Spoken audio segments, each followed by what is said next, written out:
గూడు విడిచి పొమ్మన్నది నన్ను కన్న మమకారం. వసంతాల అందం విరబూసే ఆనందం తేగితేనే పాట పంచవన్నెల విరితోట.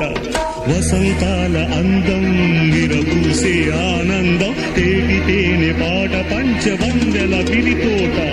బతుకు పుస్తకంలో ఇది ఒకటే నా పుట.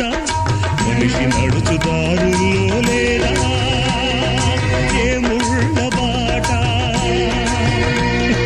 మనిషి నడుచుదారుల్లో లేదా ఏ ముళ్ళ బాట. చెప్పాలని ఉంది గొంతు విప్పాలని ఉంది. చెప్పాలని ఉంది గొంతు విప్పాలని ఉంది. ఏటి పొడుగునా तो फाइनली मैं सर से मिल चुका हूँ. मैंने सर से सारी बात कर ली है जिस चीज़ पे सर ने मुझे यहाँ बुलाया था. बाकी मुझे बहुत अच्छा लग रहा है सर से पूछते हैं सर का एक्सपीरियंस कैसा है.